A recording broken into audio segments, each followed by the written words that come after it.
Um, first, I think just to say I'm really proud of my team. I'm happy for those guys, and I'm proud of them. That was an ugly game, and we're not going to be able to get away with playing like that moving forward. But tonight we were, and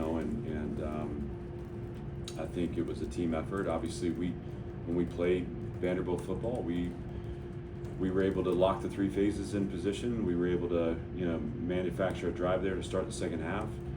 We were able to generate 3 and outs on defense and put pressure on the quarterback. And, good things happen when you play the right way. And early in the game, it's almost like they flipped the script on us from a year ago.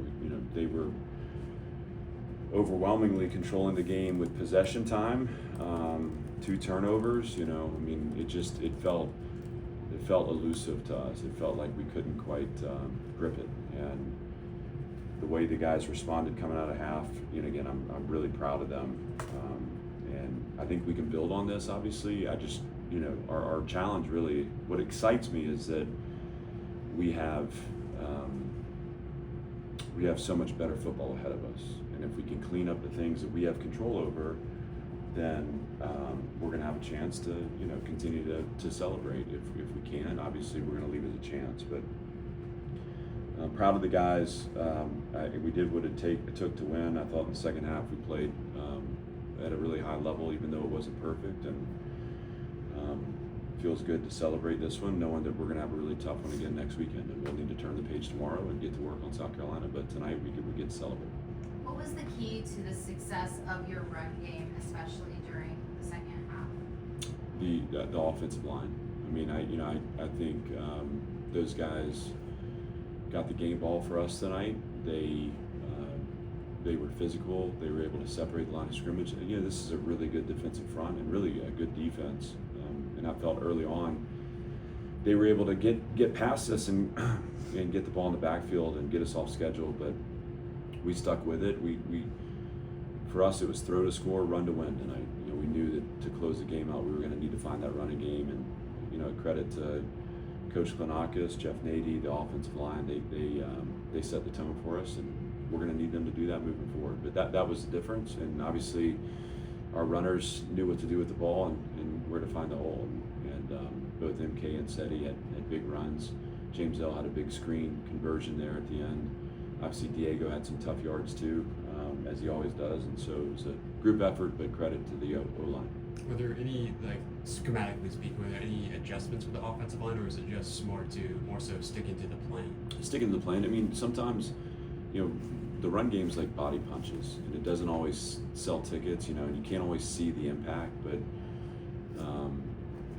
there comes a point where the opponent gets tired of the body punches, and that was part of it. I think Tim did a great job kind of identifying maybe some soft spaces in the line of scrimmage or plays or leverage points where we could attack, and so as the game went, I felt like he got a good feel for how they were lining up to us and where we could find the yards, and so maybe that's where the adjustment was. But I felt like the O-line had the right attitude at the onset, and again, the penalty stuff we have to clean up, but the way they blocked and I thought also protected in situations where we needed to get shot plays up, they were the difference for us. You mentioned it was an ugly game. There's the penalties, the turnovers. You guys were still able to win by 24. Is that an indicator of how talented you guys are as a group? Well, I think we are a really good team when we play well, and I don't know that works, but that's how I feel.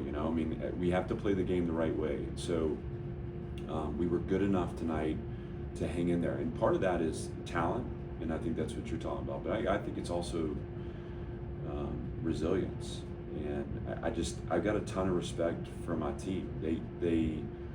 They never back down. They never panic. They never.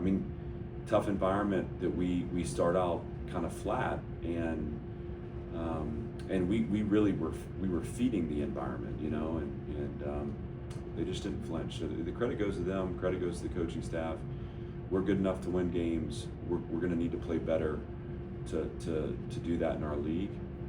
But But tonight, our resilience and our fight kept us within striking distance.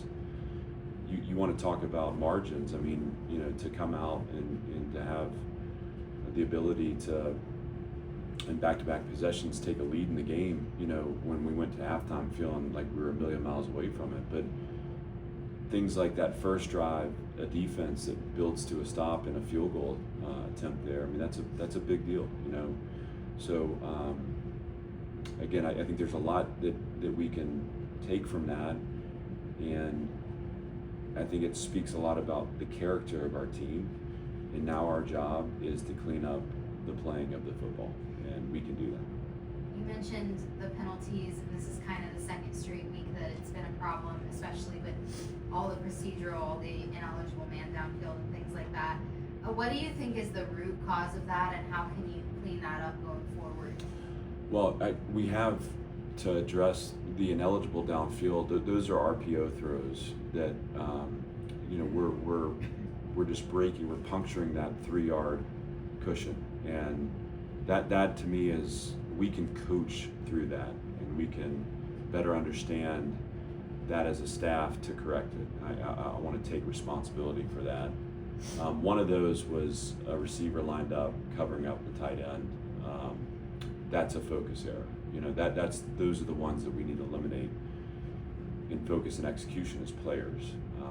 And so there's shared responsibility there, but the downfield ones, we got to take a look at how we're coaching and teaching those RPO throws, the timing of the throw, and how we need to adjust to clean that up. The procedural penalty on the extra point was tough, but again, that's something we can coach through, and we will. So I didn't like early on. It took us a second to adjust to the cadence. So they got us twice on a kind of a clap delayed snap.